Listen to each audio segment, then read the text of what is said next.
that far apart. Everybody drove a horse and buggy. The Amish just kept holding back. And you like it that way? That's how we want it.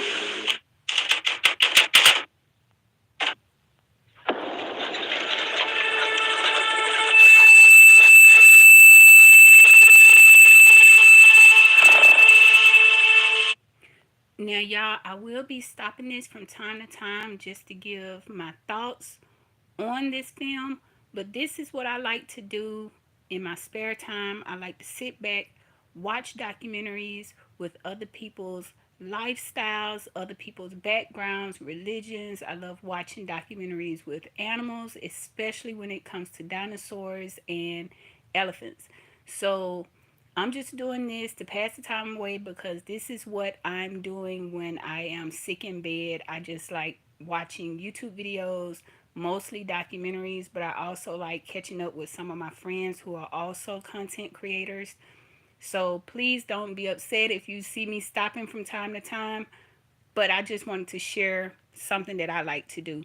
And to be quite honest, the Amish community is one of my favorite communities to kind of study up on and watch documentaries about them and read up about their background and about their beliefs. So I just wanted y'all to join me today with that.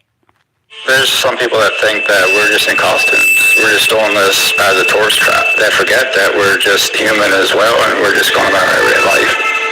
We were made to work, and even in heaven you'll have a job. You have to hook up 4 mules with their harness. We believe boys especially and girls, they need to stay occupied. There's too much idle time nowadays. 5 o'clock you milk the cows, and 5:30 in the evening you milk the cows. And this is where they keep their buggies. Over Sunday after Sunday after Sunday, and they see their older siblings all behaving in a particular way, even in an Amish church. 2-hour service. No problems. They keep themselves distant from certain things in culture because it corrupts. People look at it as a sacrifice every day. I don't feel it's a sacrifice every day. I think it's a privilege. It's a privilege to restrict yourself. Yeah. Some people, they can't grasp it because they're of the world. Somebody can go through their life not having... I gotta pause it right there. If somebody tell you that this is something that they love to do and they are comfortable with it, for you to turn around and then say, so you're comfortable with being restricted or restricting yourself. That's almost like you're just kind of like, I don't even know the words I'm looking for, but that was kind of rude. Somebody tell you they like to do something, so you come back at them with like a negative. You give them like that 1-2 punch where you use what they just said and then put something negative behind it to make them think. That's something like what the devil would do. But anyway, that's neither here nor there because they are actually interviewing them. So maybe that's their way of trying to pull something negative out. But if he just said he likes it, he's comfortable with it, why would you then go behind that and say, so you're comfortable with, and then add something negative behind it? Seems a little weird to me, but let's carry on. restrictions and be a good human being. But at some point, they're going to get tempted with something. And if they don't have any fences to hold back, they're going to go for it. The principle is there of just because we have the opportunity and the freedom to do these things doesn't mean we should exercise our right to do them. Yeah, exactly. That's right. Tell me about your faith today, what you were born into, and how that's evolved. Oh boy, that's a good question. Like an aim for your mouth. What is your day? That's a sticky situation these days, isn't it? They're not just committing their life to Jesus, they're committing their life to one another. What does community mean to you? That's a hard question to answer because community has always been community to me, and it's something that we take for granted too much.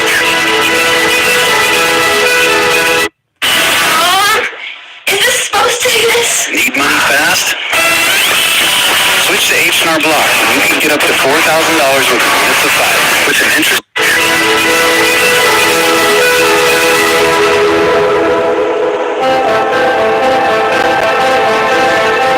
If somebody has a fire and that barn burns down, that barn will be up again within a week. People drop their stuff and they go out. Doesn't matter what day of the week it is. Our faith is believing in living an honorable, God-fearing life now so we can be accounted worthy if we meet God. The way we think, we're responsible for our actions, and we're going to be held responsible. If not now, once we die. If you don't set a line somewhere, where are you going to stop? You'll be hooked up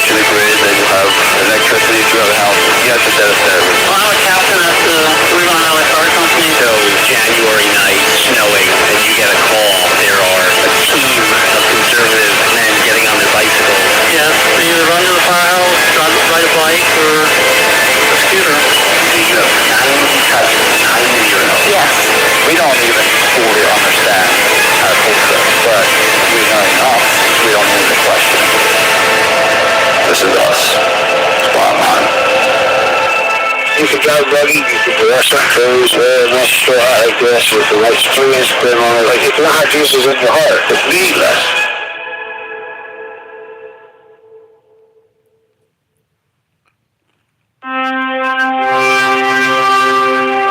This is Lancaster County, Pennsylvania. Rich in history and productive farmland, Lancaster was once known as the breadbasket of North America. And despite that title being issued during the pre-Revolutionary War era, a large cohort of its residents have helped preserve its position to this day as a major producer of fruits, vegetables, and dairy. So, who are these residents? Did I give it away? This is a Costco, and this is a Costco in Lancaster, with parking for your horse-drawn buggy, and at your local bank, and your grocery store. And, well, you get the point. Lancaster is home to a massive population of both Old Order Amish and Old Order Mennonites, a population known by many as Plain. I'll frequently refer to them as such moving forward. The Plain community's history in America dates back to the 18th century, when they fled in droves to avoid persecution in Europe. But more on the history later. Old Order Amish and Old Order Mennonites are remarkably similar from the outside. They would drive a horse and buggy, they would wear suspenders, they would get around on bicycles for a really short, everyday sort of thing. To the outsider, they would look very much like an Amish person, but they aren't Amish. And what is Old Order anyway? Well, I'm generalizing a tad here, but think of it like a spectrum. Old Order are the more religious, or one might say more conservative, among the bunch. That bunch being Anabaptists. Anabaptist means one who baptizes again. Hence, an adult baptism is at the core of their belief system, as spoken by a member of the Old Order Amish Church. Baptism is a personal choice. In our community, parents are going to try and guide their children in the right direction, but they're not going to force anybody to join church or guilt trip anybody to join church. At a high level, religious Anabaptists share many principles, such as being stewards of the land. Our method of taking care of the land includes only spraying when we feel we need to. Pacifism, Dad would have been drafted. He took CO, conscientious objector, and a general non-conformity to greater society. The Bible tells us we're to be in the world but not of the world. You're a part of that culture that's putting their faith in material things and things that can turn us away from our true faith in God. And a major misconception regarding Anabaptists is a degree of devotion to their faith. Remember the spectrum? It's quite expansive. From Schwarzenegger Amish who go as far as prohibiting modern indoor plumbing to New Order Mennonites who drive cars and check Instagram on their smartphones. There can even be slight variations between churches, which in the case of Lancaster, with such high population density among the Plain community, may only be miles from one another. Different church districts still do stuff a little different. Some are more lenient, some are more conservative. We'll get to speak to members across that spectrum in the coming minutes. We'll cover topics from education, 2-room Amish schools where I went. attending church. They're trying to live the way the early. Now, correct me if I'm wrong. I thought the Amish don't like showing their face or not allowed to be filmed or have photographs. Let's dive into this and see if they talk about it later in the film. Church was in the book of Acts. To family and community values. You know the community. It's not hard to make some sacrifices because you're part of that and you have respect for it. To dating. Most people end up dating someone in their youth group. To transportation. A half Frisian and a half Morgan. To economics. People can send their money to them and then get interest off of it. And last, but certainly not least, the why behind so many traditions that are still carried out today. You go steel and then shoot it, a little bit of shoot it the rubber belting for comfort that it's not just pouring. So you put these on aftermarket deliberately to avoid driving on the road. At moments, it will feel like we've traveled back in time, only to find out we're in Pennsylvania in the 2020s. So, without further ado, I present to you Living Plain.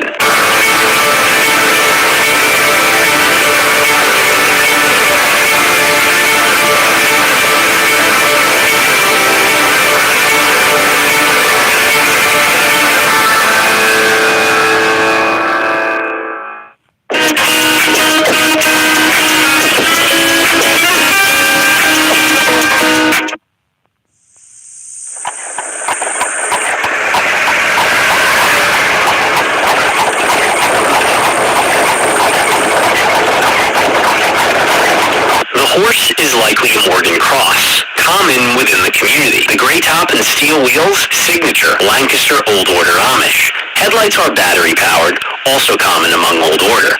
They say a picture is worth 1,000 words, right?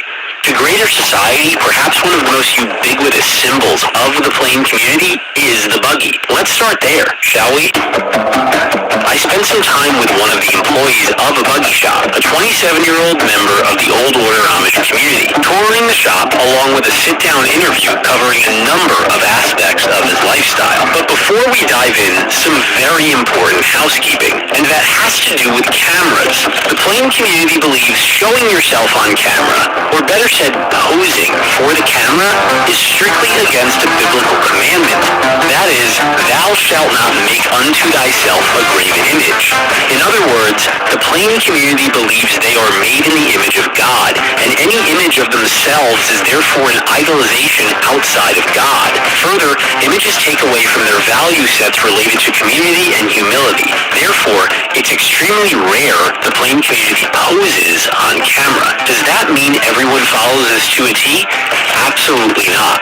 Moreover, there are a number of photographers that have known community members for years who are welcome to capture them.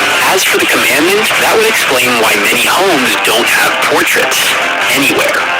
Although this is becoming more common among younger generations, but we won't go there. Instead, this is a common fixture of Plain homes, a list of the family members. The many dolls you'll find in local stores are faceless for this same principle. Still don't believe me? Here's a Virginia ID card with no image. And here is a 65-page study the Virginia Department of Motor Vehicles ran to determine the practicality of allowing residents to have a state-issued ID without a picture. At the time of this study in 2018, 12 states allowed a religious exemption for state-issued IDs, with Kentucky's going into effect in 2019. But I digress. What does this mean for us? Well, two things. One, you'll be hearing a lot more from me, as I spoke to dozens who wouldn't appear on camera but were chock full of knowledge. And two, the gentleman at the buggy shop, as well as some others in this documentary, will not reveal their faces or names. You'll hear them, as microphones were wired to their collars, but you won't see them. So, let's get to the buggy shop and hear from the anonymous gentleman, who we'll call Mike. I was driving since I was about 7 years old. My health was pretty good. Anything that can come apart is always pretty good. Perhaps one of the first things to address is why the Plain community still uses buggies. Cars or vehicles would give us so much more freedom. We would be less of a community because we could go anywhere. Sounds too simple, doesn't it? But it truly is as simple as Mike stated. You see, the adult baptism is a lifelong commitment, not just to one's faith and to God, but by extension, the community. And the buggy is a major contributor to that. In fact, I spoke to one Amish bishop who said, and I quote, "The purpose of the buggy is to keep us from traveling beyond 15 miles from our home." Now, do people exceed that? Absolutely. But it's difficult. It's cumbersome. To have to tack and warm up your horse simply to grab something down the road, it's a hassle. And a hassle is exactly the point. It forces individuals to lean more on their family and neighbors, therefore increasing one's time with his or her community. In addition, others would say riding a buggy slows down the pace of life and serves as a beacon of their separatism from mainstream society. And one Old Order gentleman even pointed out to me that for him, it's an opportunity to spend quality time with his wife. See, most women don't have their own buggies. In many cases, it's on the men in the family to transport them. So if this gentleman's wife needed something from the store, he always takes her and values the one-on-one time in these journeys. But more on the buggies themselves. Buggies vary in shapes and sizes, literally, depending on the task at hand. And, not to be underestimated, the different settlements. You have the spring wagon, commonly used on, you guessed it, pleasant spring days. You have haulers like this, the pickup truck of the house, for transporting heavy loads. Many Old Order Mennonites have a buggy dedicated to Sunday church. The Amish don't tend to differentiate a buggy for Sunday. But it doesn't stop there. Then there's different affiliations within the Amish world that vary widely, from the gray top Lancaster one, to the Nebraska Amish with white tops, to the yellow top Byler Amish. These are just a few examples. So why so much variance? There's a lot of communities that started from Lancaster County, so they all tend to have the same customs and the same buggies. Now there's communities all over the United States that did not originate from Lancaster County, so they have slightly different customs and different buggies. Lancaster County and its daughter settlements is the only Amish community that has the gray top buggies. So you'll see Lancaster County stout buggies in multiple states, and that means that they started from Lancaster County. And while this is true, many traditions are carried over. Many are not for the very reason a new settlement started in the first place, to be different. And of course, you wouldn't be different if you carry all traditions over from the prior settlement, would you? There's people that move out of Lancaster County because they kind of want to be different. They have their own ideas. They move out, and then they try and push their ideas on this smaller community. And it's interesting to observe from afar because this only further validates the desire of the Plain community to be different as nonconformists. Not just different from mainstream society, but within the Amish population themselves. They appear to have a desire to differentiate in outward appearance from each other as well. But let's get back to the buggy shop. Mike showed me several different configurations, as most are custom ordered. He ballparked a cost of $10,000 to $15,000 for a new buggy. It's worth noting they're difficult to finance as well because they're not titled like a motor vehicle. Buggies have several options, such as the type of brakes. This buggy here has drum brakes. We actually do hydraulic disc brakes as well. Suspension. This is a rubber shock. So you can either do a rubber shock or a rubber airbag. And other features, such as heat, which Mike has in his buggy powered by propane. And the list goes on. Lancaster Old Order Amish have steel wheels. Even with steel wheels, it's the volume of the lemon hair like this, how hard it is. Local Old Order Mennonites use solid rubber. Like many aspects of Plain communities, there are exceptions to this locally and elsewhere outside of Lancaster. It's common among fathers to purchase used buggies for their sons as a first vehicle. In addition, because the boys have the buggies, it tends to be a responsibility of older sons in the family who have buggies to provide transportation for their sisters and younger brothers. Outside city center, Lancaster is largely country roads, with speed limits far exceeding that of a single horse. I witnessed firsthand the relative speed difference between a buggy and a motor vehicle. It's dangerous, no doubt, and unfortunately, numerous accidents have occurred over the years. Many states have enacted laws such as requiring reflectors and flashers, and some have went as far as creating entire manuals for operators to study. A few have fought back, and among the most conservative cohorts, some still use kerosene-powered lanterns for headlights. Regarding the flashers, they're typically battery-powered, as are many of the tools inside this buggy shop. You may be aware that most Old Order Amish do not tie into the power grid. This applies at their businesses and homes alike. The reasons largely overlap, and that is to be less dependent and less connected to greater society. Moreover, at home, electricity would offer them access to a litany of technologies that they simply do not want in the house, namely TV and internet. Interestingly, batteries weren't always around, and it wasn't too long ago the community depended on other forms of power, such as propane-powered lamps. In fact, this buggy shop still uses fans powered by compressed air. As for tools that batteries simply can't power, they depend on a diesel generator or propane, as both are common at many homes as well. But even Amish are going green. Solar is becoming more and more widely adopted within the... Now, I think that's a skill that need to be taught throughout. I remember when I was taking science, we only touched on how to conduct energy, how to produce light, and we just barely touched on it. But I think that that's a skill that should be taught throughout elementary, middle, high school, so that it will be second nature if it comes time to have to do something like that. But who am I, right?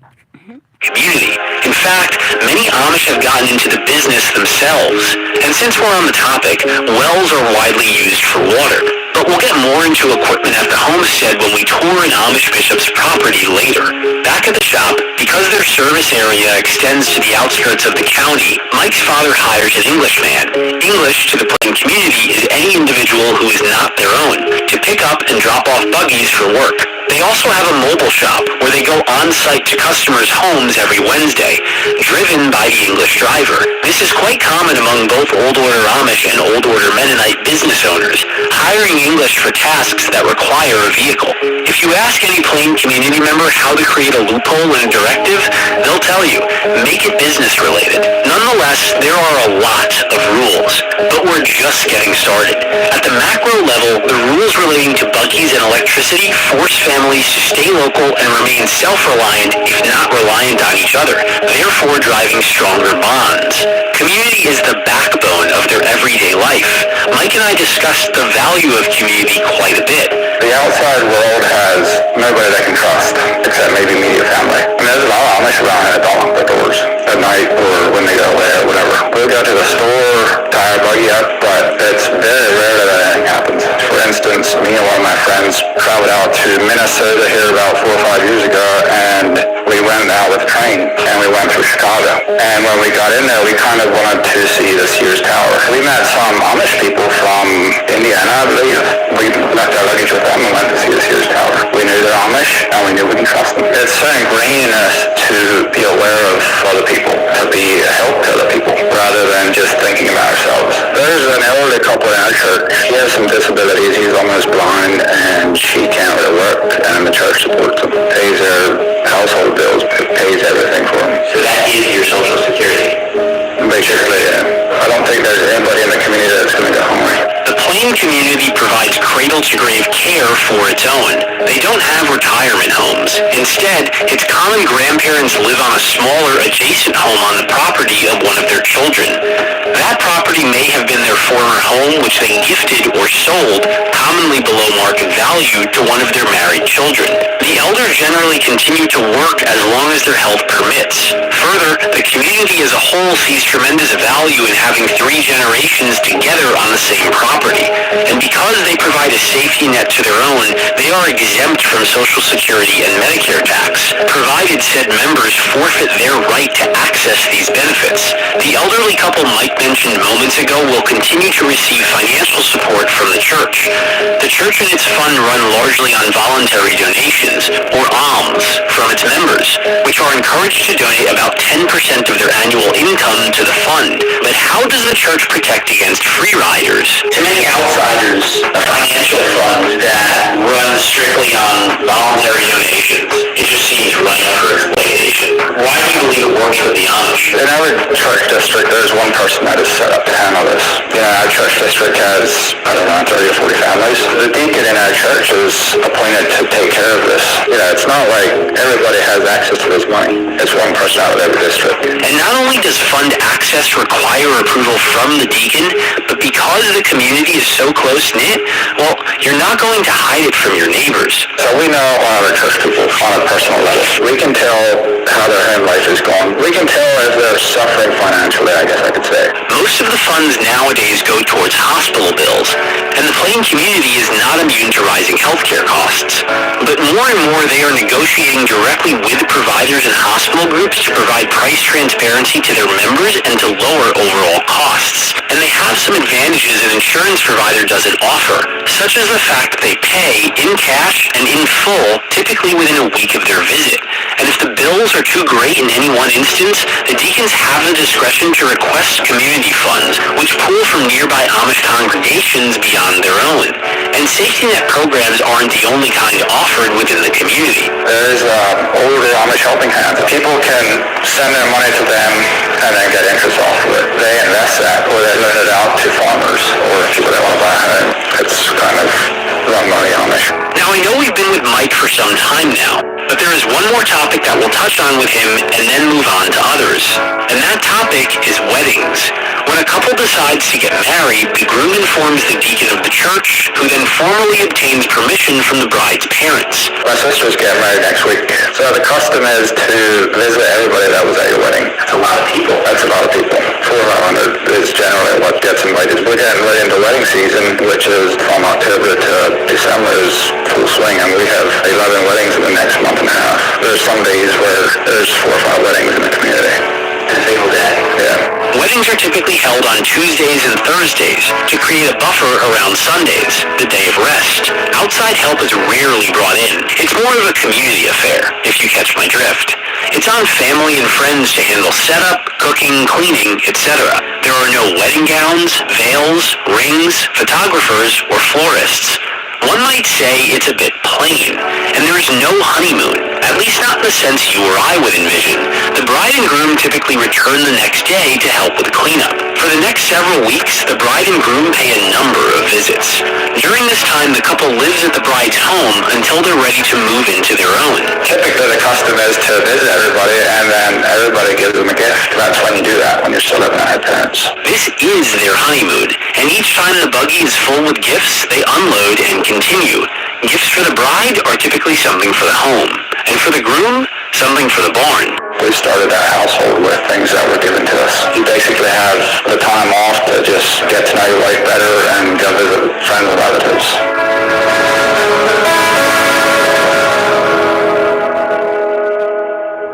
Behold! Disney Plus, Hulu and Max. This is so cool. It's just the beginning. The ultimate. Now, I really like their lifestyle. I like the fact that they watch out for each other. It's a community. I like the fact that it's no competition. It's no trying to outdo the other. Everybody pretty much is wearing the same thing, doing pretty much the same thing. You got some that are more into farming, some that are more into carpentry. However, when you look at the whole picture, it seems like to me they are more of we're all in this together and not I'm trying to beat you down to build myself up. And that's what I really, really like about the Amish community.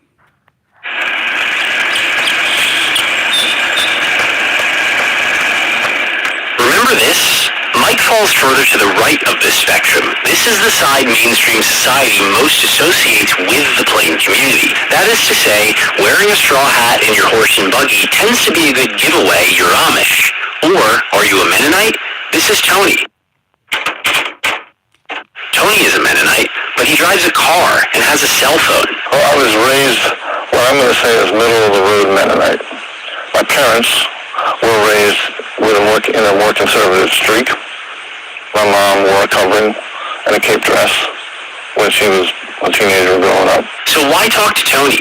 Well, rather than only speaking to the plain community directly, why not get another perspective, an insider of sorts, who happens to not only live many of the same principles as an Anabaptist himself, but one who has been around the old order side of the community for years. My father's business was, he had a truck that had a hammer mill feed processing equipment on the back of it. Ever since I was very young, if I went with Dad, we were spending most of the day on Amish farms.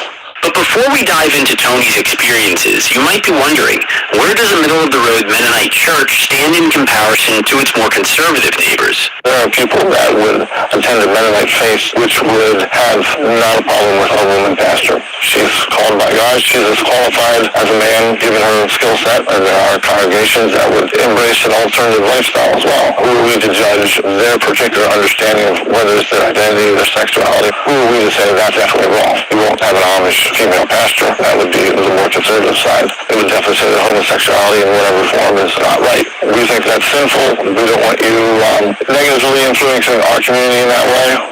You need to leave. But back to Tony's experiences. Because of his closeness to the plain community, he's had the opportunity to attend many events, such as weddings and church services. They take their children to church at an early age. There is an expectation that your behavior is going to be like this. And, kids are impressionable at a young age. So they're sitting in church. They may not know how to express comprehension that that kid over there looks about my age, and that kid is like sitting there all quiet. Well, all right, I guess, that's the thing to do.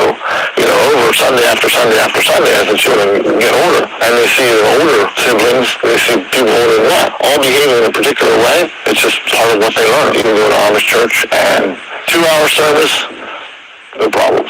So where does that level of discipline come from at such a young age? Well, Tony spelled it out for us. We're all greatly influenced by our environment, our peers. In other words, we learn and adapt from our community. And naturally, the more conservative ones tend to be less connected with the outside world and therefore more connected and influenced by their own. The community is a very important thing to emphasize within the Anabaptist end of things. The more conservative the group is, the more well-structured their community is. And to further validate how influential your peers can be, Tony shared a recent experience his wife had while aboard a chartered bus from Lancaster, full of Amish residents. She gets on it every turns and looks at her, and some people are nearly glaring at her because they're wondering, hey, why are you on our bus? The rumor gets started that she must be a relief driver. For when the other driver is tired, which she is not. You're going along and night falls without anyone saying anything. Suddenly the women start taking their coverings off because they're not stopping for the night. They're just going to sleep on the bus, and they all pin them on the upholstery, the soundproofing, soft stuff on the ceiling of the bus. It's bedtime. No one says, hey, time to hit the hay, or makes exaggerated yawns or anything like that. It's just suddenly, people are paying attention, and suddenly bottles go up, hats come off, or hats are off already. People get blankets out, pillows, and silence. It's bedtime. No one's with a cell phone, no one's playing a little game or anything like that, no lights are shining, nothing. It's quiet. And the bus is just rolling down the road. At some point in the pre-dawn darkness, someone rustles, everyone up at the same time. Hair gets fixed, bonnets put back on, and it's just like seamless. It's beautiful and scary at the same time. Now, before we continue, let's clear the air regarding the bus. They can't drive a modern vehicle, right? Well, they're not driving, they're riding. Okay, so the Plain community, both Old Order Amish and Old Order Mennonites, allow the use of modern transportation for certain circumstances, as long as they're not in the driver's seat. The extreme would be air travel. To this day, it's rare they fly. The exceptions I've heard would be for a medical emergency or a funeral. But the community does vacation, and there are a variety of private businesses that cater to them because, well, they don't have a car and won't get on a plane. Seems pretty simple, right? For instance, there is a private bus that runs twice weekly between Lancaster County and Sarasota County, Florida. More specifically, a community named Pinecraft, a very popular vacation destination for the greater Amish Mennonite population. In addition, it's common to travel between communities, which, if you recall from the map, you're not going to get very far with a horse and buggy. The bus Tony's wife rode was traveling to a large Anabaptist community in rural Wisconsin. But what about shorter trips around town, or to get to work? Well, the Amish use Uber too. Have you ever heard of GoGo Grandparent? While they mostly serve seniors and people with disabilities, services like this have become more common within the Plain community because they can order an Uber or Lyft from a landline. Further, when families find a local driver, simply someone they can rely on for local transportation, they tend to stick with them. Many families in the area have relied on the same driver or drivers for decades. And there are further exceptions to even being in the passenger seat of a vehicle, such as the ultra-conservative Schwarzenegger Amish who only use vehicles for emergencies. But I digress. You'll see this concept of taking advantage of modern technology without owning it in many Old Order Amish and Mennonite businesses as well. I saw some businesses where, for example, they were in woodworking, and an Amish man would handle all manufacturing but partner with an English man who would handle the call center, internet sales, and deliveries. There was a clear divide in roles and responsibilities. But back to Tony, I was curious what other experiences he had through the years with the Plain community, and one was particularly moving. The tragedy of the Nickel Mine school shooting was very much of a community coming together. Yeah. You look like you're thinking about it a little bit. Yeah. Yeah, I knew some of the people.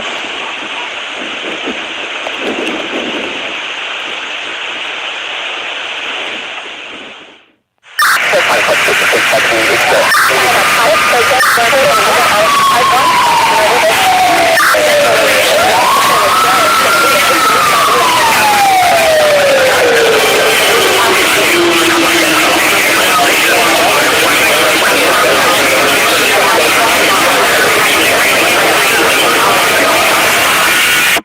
guy can't shoot. He's got weak arms. How do you sleep at night? On a mattress. From Mattress Firm.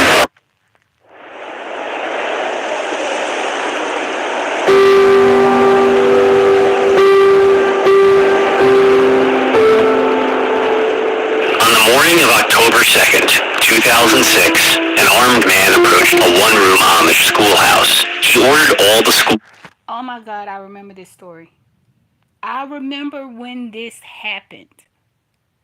My heart sank.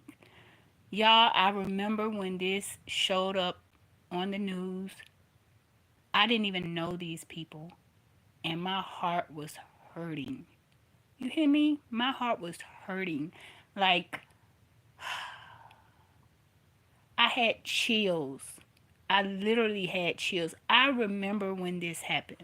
But anyway, let me go ahead and let it play. I don't want to break too much into this, but in order for it to fly through YouTube, I have to stop from time to time to give my commentary. But I wanted to tell y'all, I remember this day. School-age girls to line up against the wall while letting all adults and later all the boys leave. 911 was dialed, and the first state trooper arrived within about 7 minutes. Less than 30 minutes later, the man opened fire. He shot 10 girls, in the end, 5 of which died. Then as the troopers made it inside, he took his own life. The event shook the community to the core. Not just the Amish, but the entire area was shattered. It became known locally as the happening. But perhaps the most striking part of this atrocity was the response. They forgave him.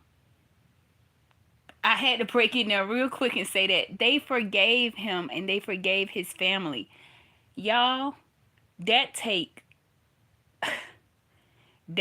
so much. I'm just speaking from a parent. That takes a lot.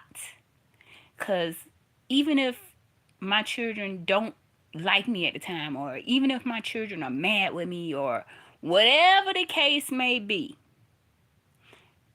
I have raised my children to know that no matter what happens in life, as long as you know my phone number, you know I will come running. So just imagine sending your child to school, and we've had this type of deal go on in the United States so much to the point where now they train the kids on what to do.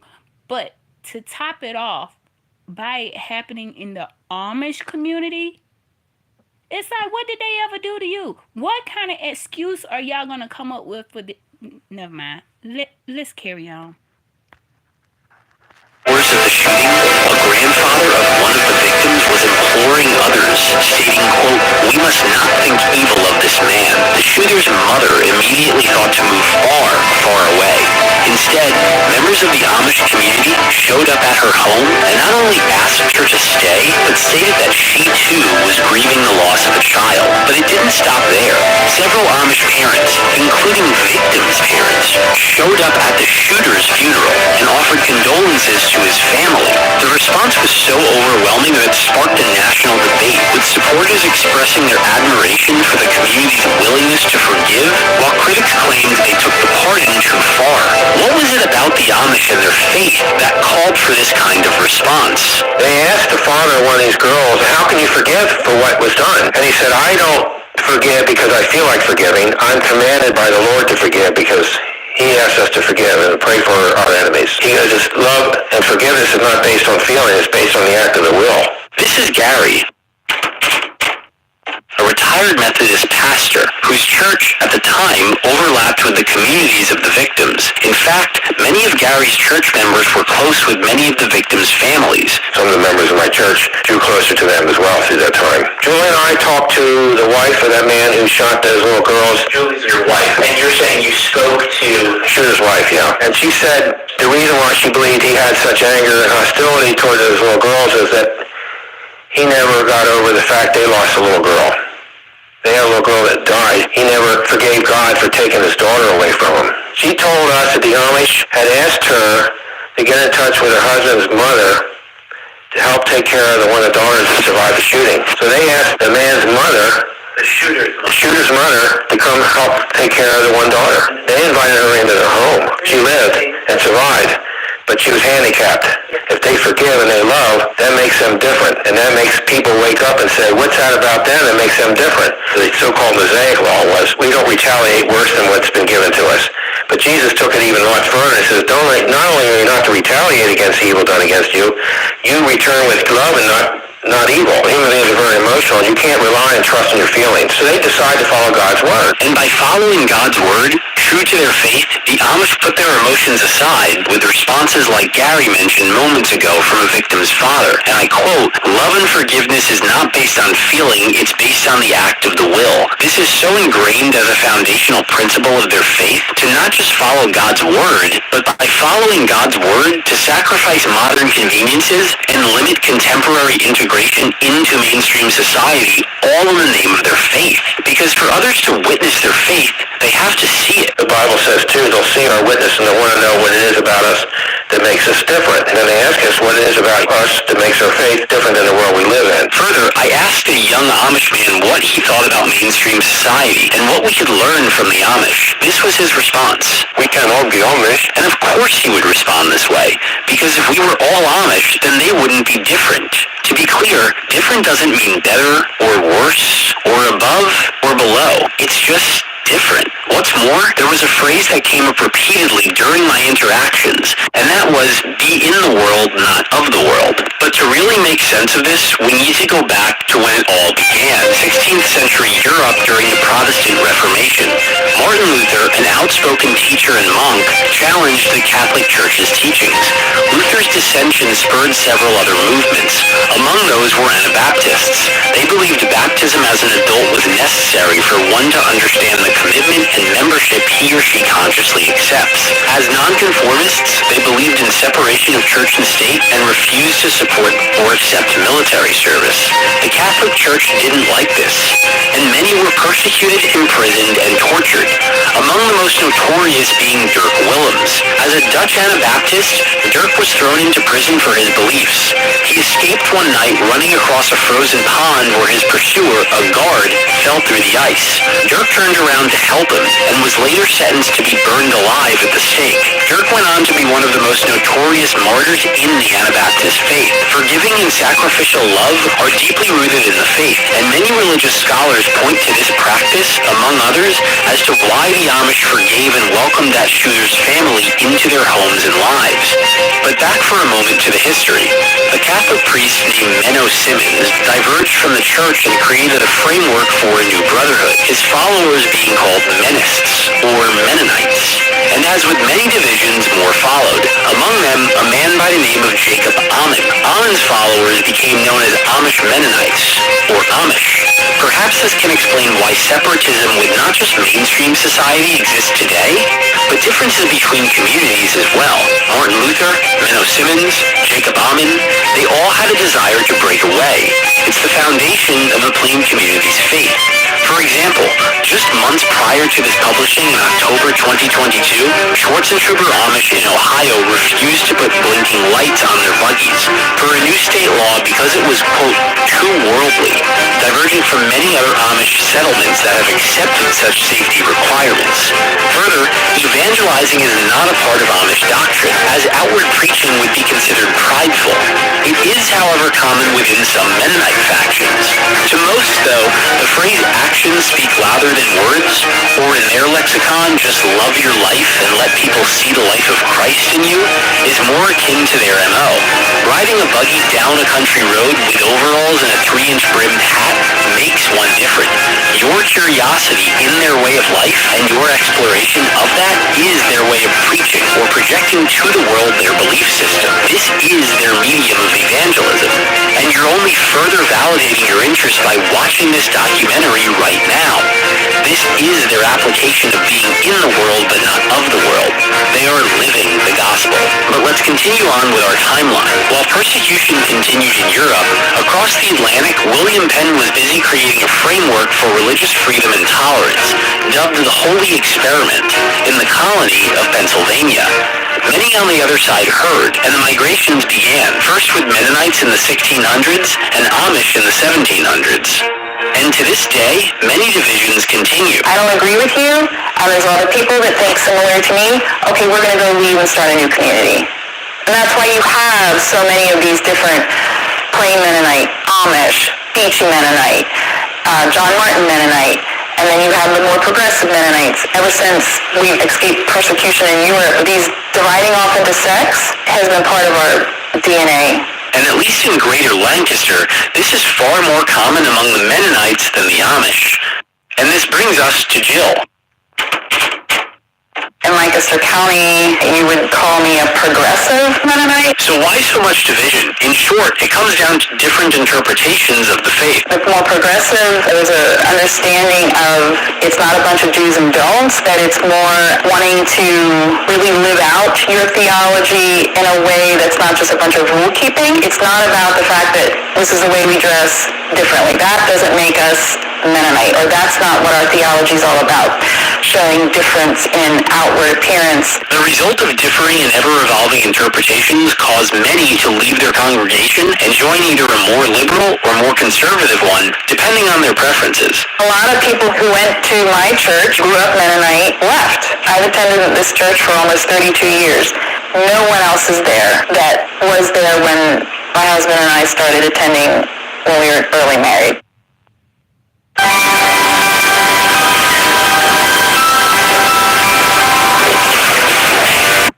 Was there when my husband and I started attending when we were early married.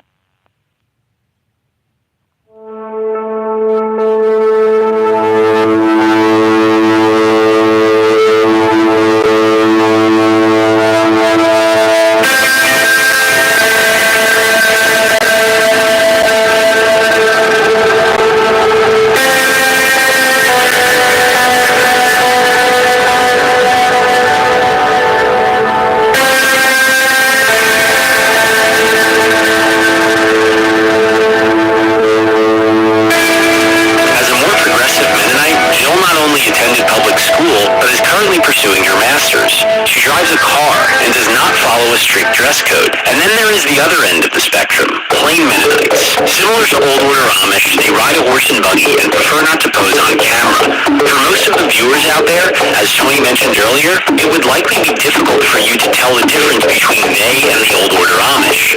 Meet this man, who we'll call James. As an Old Order Mennonite, he preferred not to be identified. We started our evening by milking the cows with his children. As everything becomes more modern, there's less and less physical labor. We believe boys especially and girls growing up, they need to stay occupied. There's too much idle time nowadays. Milking the cows is a twice daily routine, and in talking with several parents, I learned they view it as an opportunity to build responsibility early on with their children. Further, being on the farm. Idle mind is the devil's playground. That's what I grew up being taught.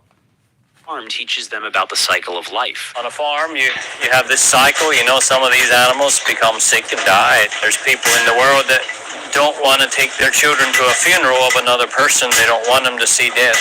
Well, it's a fact of life. And if you see it on a farm in an animal, it might prepare you more if they see it in people. Would you have that conversation with your kids or bring your kids to a funeral at a young age? We do in our circles. If it's relatives or family or friends, why we take them. Yep. But it's not just the livestock. Drive through Lancaster County and you will quickly learn gardens are everywhere. The obvious benefit is producing your own food, but James likes his children to each have their own garden. Further, many of his 8 children have their own dog to care for. Again, responsibility. They're under the dirt. They're just freshly planted this summer. A neck pumpkin, I think they call it. It's not mature yet. And while touring the garden, the girls rode by several times on their very own buggy, a mini version with a pony. This is a typical summer evening for James's family, milking the cows, caring for the garden, riding the buggy, and when the sun goes down, a bonfire. Large families have a lot of fun on a farm. It's a pretty regular thing to have a campfire, and we gather around there in the backyard and roast hot dogs and marshmallows and create memories. As a Mennonite, James does tie into the power grid, unlike many Amish, but he and the family still have no cell phone, no TVs, and therefore no video games. Interestingly, he didn't mind if the kids were on camera because they're not technically members of the church. This is a position many plain adults take, hence why it's not uncommon children are photographed frequently with little parental objection. But we'll get more into church membership later. James and I finished the evening with a buggy ride. It's a metal shoe to keep the hoof from wearing down. They know they have some beautiful horses. Now, I have seen Amish on different parts of the spectrum, what they call it. I've seen the Old English Amish. I've also seen the Mennonites.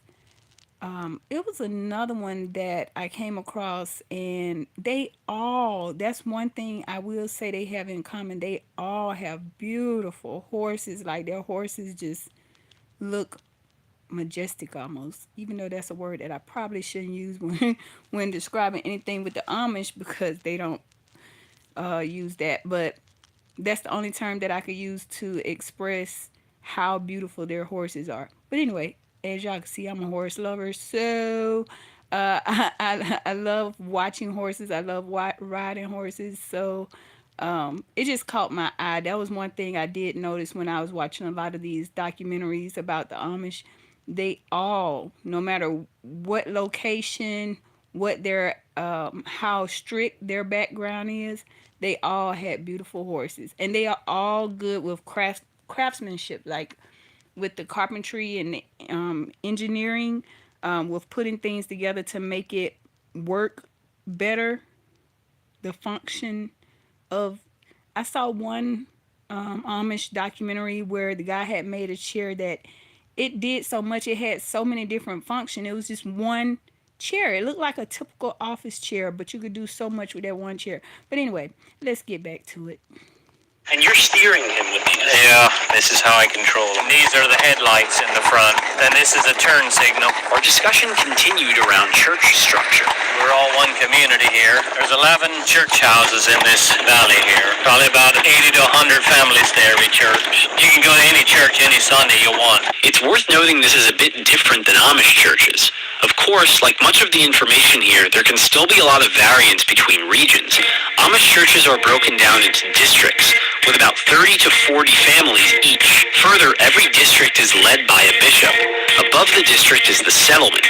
Settlements are made up of several districts. Think of it like the district is the city and the settlement is the county, at different scales, of course. Twice per year is communion, where bishops within a settlement get together to discuss collective rules and practices.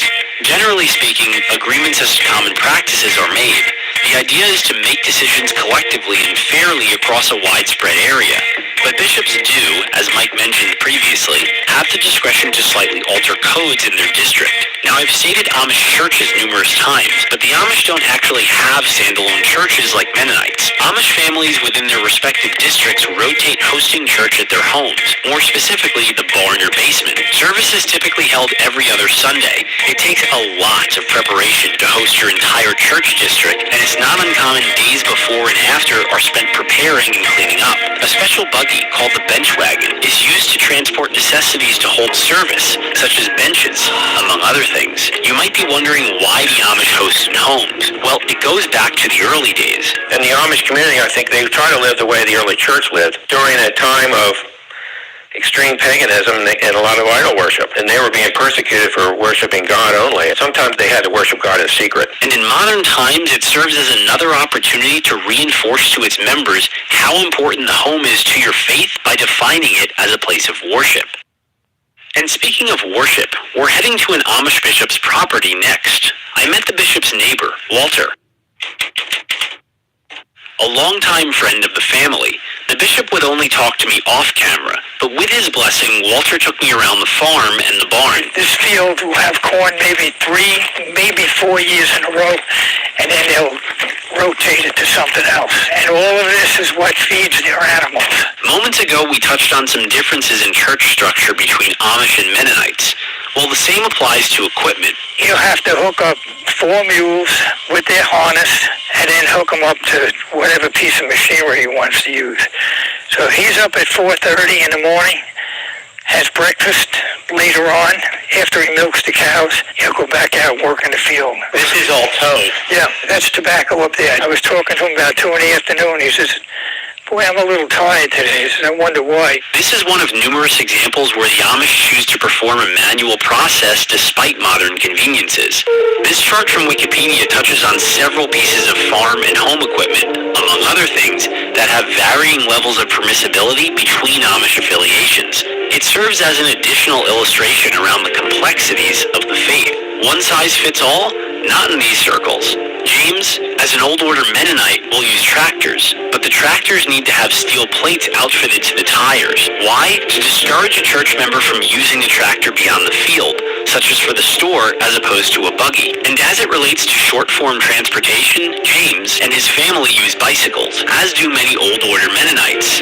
Amish, at least in Lancaster, still use push scooters. Before we move on from the tour, one more topic we'll cover, and that is milking. Why? Because again, it is far more manual here. If you recall with James, machines and electronic devices were everywhere. Not here. Correction. Earlier I said English. I meant Old Order because that's what they actually call the outsiders are English. So I had that mistaken. Sorry about that. Correction. But that's why y'all can go to Our Story TV and watch this documentary yourself. And yeah, get caught up on what's going on with the Amish and their lifestyle. I'm thinking I may not play this full documentary because I would really like for you guys to go and check out the documentary yourselves. I just wanted to give my commentary and my thoughts as we go along, but it would be a very good thing to actually start watching the documentaries that are available to you. You will learn so much about different people and their cultures and backgrounds and their religions. Milk in buckets full. Then they climb up here and pour it in there. Here's what they put the milk in. The carriage jug by jug. Yep. If you didn't know already, cows need to be milked every day. Not doing so can be harmful to their health. So 7 days a week, the bishop and members of the family, which by the way includes 31 grandchildren, must milk the cows. That includes Sunday, which is a day of rest. But exceptions are made for the cows. They don't know any better. Having said that, the actual milk pickup is to be avoided on Sundays if possible, as that is considered a business transaction, with many of the most conservative requesting their milk to be picked up Saturday evenings. As you can see, rule-keeping is a part of the lifestyle. But what happens when some of the modern conveniences so many of us are accustomed to are provided to a plain community member? Meet Carl. The way you did things, the way you dressed, maybe the mode of transportation would have been different than where I'm at today. Carl was born into an Old Order Mennonite family. So what happened? We were kind of on the edge of the community, both physically and maybe somewhat otherwise as well. Right after they were married, Dad would have been drafted during the Vietnam War, so he took CO, conscientious objector, and so they served 2 years in Allentown, working in a home for both older people and children with disabilities, and lived in the city. I think for 2 people coming off a rural farm being dumped into the middle of the city, I think they experienced stuff they might not have otherwise, and I think it opened their world. A couple of things. One, nonviolence, or pacifism, is, as we know, an Anabaptist principle.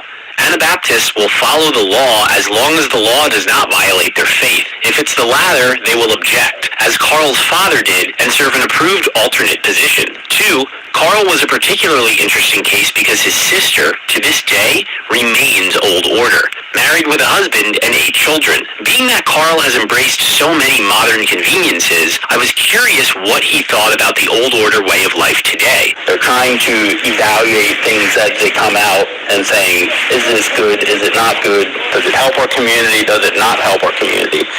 Whereas probably most times in the circles I would be in, we just, oh, cool, new smartphone, let's see what we can do. I don't think some of their traditions are necessary, but yet I think probably as I've gotten older, I can see the value more than I did at 18. If you don't have a screen in your house, well then you don't have to worry about trying to control it. All right, here we go. Big fan of this bottle because it lasts for months. You can use this.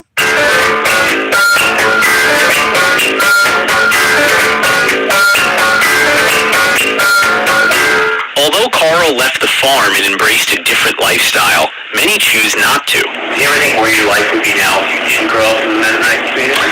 I have often thought of that, but I was satisfied being a farmer's wife. My sisters say they would never want the life I have. 5 o'clock you milk the cows, and 5:30 in the evening you milk the cows. It's very structured. I just feel like I made a commitment that I'm married to him and I'll help him. You know, I'm supposed to be his helpmate. And serving as a helpmate is a role she, who we'll call Mary, embraced from a young age. We were raised that the man is the head of the house. So when my dad said something, that's how it's going to be. We couldn't ask, well, why? Well, when dad said so, that's how it was. There was nothing to question. So then when the woman wears her veil, she is honoring authority. That's how I was taught. And to this day, Mary wears a veil. Now, head coverings vary. Because of so many nuances, I'll just highlight a few. Lancaster Old Order Amish women wear heart-shaped bonnets. Because jewelry, such as wedding rings, are not worn, a head covering can serve to indicate marital status in a female. Married Amish men grow beards. Unmarried do not. Both Amish and Mennonite men do not grow mustaches as they associate them with military service. With clothing, colors are limited, and at least in Lancaster, Mennonite women are permitted to wear patterns while Amish are relegated to strictly solid colors. Sunday attire across the board is more formal, and within certain sects, rules can be even more obscure. For example, the yellow-top buggy Byler Amish wear only one suspender. So why the rules? Like others, they represent modesty and oneness within the community. And as it relates to home life, roles would be considered normatively traditional. Divorce, at least in conservative households, is virtually non-existent, nor is it even an option in most cases. Contraceptives are rarely used in conservative homes, and children are seen as God's gift, following the biblical edict to be fruitful and multiply. 6 to 8 children seems to be the most common range per household. In some, saying families are large would be an understatement. I have 45 cousins on the one side and 45 cousins on the other side. So you have 90 cousins, 90. Yes. And what about education? 2-room Amish school is where I went. They would just got to 8th grade. That was it. Well, you had, she had 4th through 8th in one room, and then the other room had 1st through 3rd. So while she was teaching these, you were supposed to be doing your homework or reading. 1 or 2 room schoolhouses are still very common in the conservative sects of both the Amish and Mennonite faith. Many schoolhouses will be comprised of both, as the two communities are fairly interwoven. In fact, it wasn't too long ago English children shared the same schools when the general public still utilized such schoolhouses. Pennsylvania Dutch is generally spoken in homes, and it's not until children attend school they are formally taught the English language. Conservatives, as Mary mentioned, teach only to 8th grade. They also have a different curriculum than public schools. Both tenets were fought and taken all the way to the Supreme Court in Wisconsin versus Yoder, where the court ruled in favor of the Amish. The Amish objected to higher education because the values, quote, are in marked variance with Amish values and the Amish way of life. They view secondary school education as an impermissible exposure of their children to a worldly influence in conflict with their beliefs. The Plain community doesn't see degrees the same way you or I might. For what we do, we don't consider a diploma very important. We consider it important to educate in spiritual things and faith and to mature and make wise decisions in life. We're not against people that educate. Obviously, we're glad there's doctors and dentists distance though, and they obviously have to take schooling, right? Following 8th grade, many will pick up a job within the community by learning a trade or supporting a local business. But getting back to Mary, I asked if she ever had a desire to go back to school, and she proceeded to share a story. In 1996, we had a barn fire, but nobody was hurt, so we were thankful. We didn't lose any animals or anything. Lost equipment, which can be replaced. And the community came and we built our barn, and it was like, that's why I wouldn't want to move out of my community. The fire was on the 12th of October. The 20th, we had a barn raising. The barn was finished by that night. I mean, we had like 200 people here for a meal. There was a neighbor that used as a vacation home from Queens, New York. They were the type of people, everybody needs a college education. So that day, they came and they said, well, we changed our mind on the education thing because these people have been taught more than what any school can teach you. It was amazing. I will never even get to know everybody. Barn raisings are a long-standing tradition that are still quite common in the Plain community. Barns are not typically insured, at least not how you or I may insure a barn. Their neighbors are their insurance policy, and you pay the premium by helping someone else rebuild. Such actions are referred to as frolics, and the barn raising is a beautiful example of the mutual aid readily provided. But it's not limited to barn raisings. Adding an addition to your home, relocating to the other side of town, whatever it is, you can depend on the assistance. And many here don't just volunteer to help with cleanup, but to prevent the barn from burning down in the first place. Hey, barn. Well, it's windy today. This just monitors all of Lancaster County, so this is down in the southern end. I'm a captain at the Weirland Valley Fire Company, and my brother's also a member there, coming up on 20 years. This is Anthony. Meaningful Beauty, formulated by world-renowned cosmetic specialist Dr. Jean-Louis Savant. It includes super antioxidants from a genetic... Anthony grew up riding a horse and buggy and transitioned to a more liberal Mennonite church only a few years ago. The biggest reason was oftentimes during the day not have drivers to get the rigs out, so we'd have plenty of manpower but no driver because of the conservative volunteers. Now, since I have a license, I can be that asset to actually drive the fire truck. I'm just imagining, so January night, snowing, and you get a call. You're telling me that there are a team of conservative men getting on their bicycles.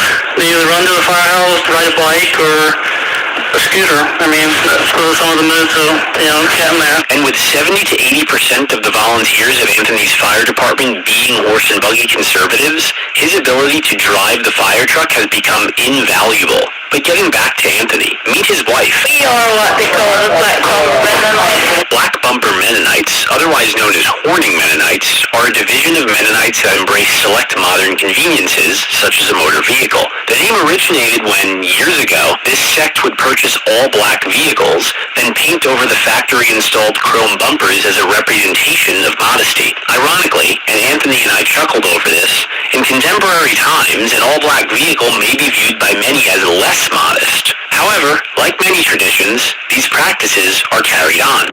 You might have noticed the produce they were packing up. Farming allows the community to live a level of independence from the world, similar to how many Amish do not connect to the power grid. In addition, like the buggies, they believe it helps maintain a slower pace of life. This particular packing was in preparation for an auction. Auctions are a long-standing tradition within the faith and serve as an opportunity for the mainstream world and the plain world to interact in a way rarely seen elsewhere. For example, it's not uncommon nowadays to see plain folks on cell phones. It may be a flip phone or a smartphone with limited capabilities, but it's a recent development and exceptions are made because they are used strictly for business purposes. Typically, that cell phone will not live in the home or be shut off upon arrival home. In fact, I met one buyer who's been coming here for years and recalled the days when phone booths were still common. If he needed to get a hold of me, he could call me on Wednesday at 7 o'clock.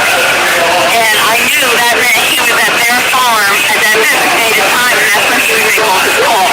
These booths, otherwise known as phone boxes, have been used by the Plain community for decades and are deliberately placed outside the home, commonly at the end of driveways as many were shared among neighbors. By positioning them outside the home, it not only made using the phone an inconvenient activity, thereby discouraging its use, but also minimized the disruption of family life. But back to the auctions. They come in a variety of forms, from fundraisers to equipment to produce. Arriving here shortly after sunrise, I was in awe. Dozens of farmers traveling down every which path in all modes of transportation, from tractors to push scooters to bicycles to mules. For many, this is a family activity requiring a lot of preparation. Mud sales, traditionally held in late winter and early spring as the ground thawed underneath them, hence the name, were and still are a messy and fun tradition drawing large crowds. And being that Lancaster County is the most productive non-irrigated farmland in all of the U.S.,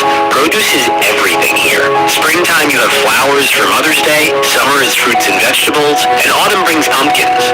Like a lot of pumpkins. Buyers, too, travel far and wide to participate. There's people from New York City here. There's people from Ohio, Pittsburgh, all over.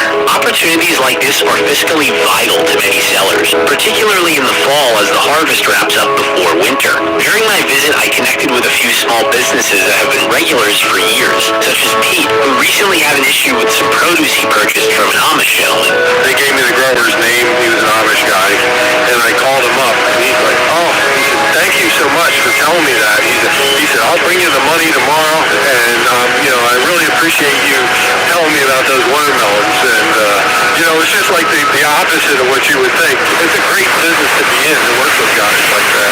We feel like Facebook makes us accountable, but the bishop makes them accountable. Beyond Pete, I spoke to other buyers that shared his sentiment. They prefer working with Amish and Mennonite sellers because they feel they're honest and stand by their product.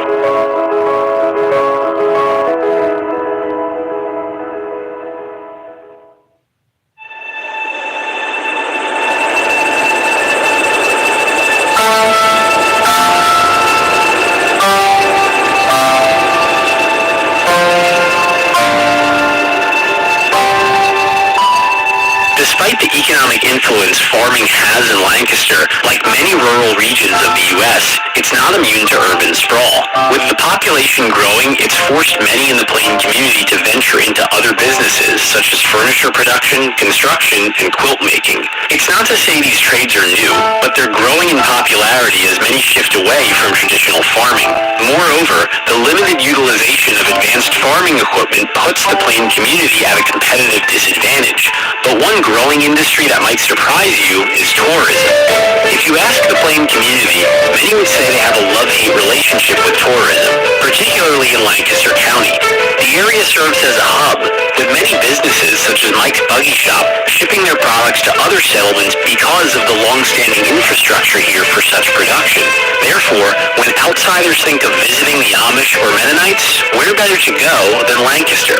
It's truly an industry here, with tours, food, and experiences abound. So why love-hate? Well, tourism brings money. However, that inherently results in more interaction with the outside world, something the Plain community would like to limit. So it puts them in a difficult situation. I visited one such family in the area. They used to have a farm, but found tourism to be far more profitable. And today the farm is used solely to provide tourists with the experience of visiting an Amish farm.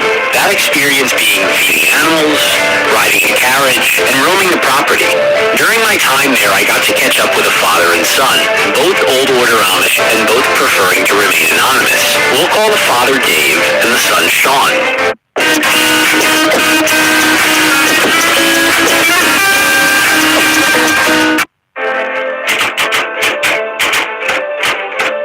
Yeah, I think I'm going to end it here. If y'all want to see this documentary, go to Our Story TV YouTube channel, and the full documentary is on there. The faceless dolls kind of creep me out a little bit, but hey, it is what it is. But I'm going to end this live right here. Thank you guys for checking it out and just for sharing an interest with me. This is something that I like to do. In my spare time, I like to just sit back, watch documentaries, and just learn from other people from different walks of life. That's just what I love to do. And thank you guys for watching. Until next time, gracias por ver. Thanks for watching. Adios.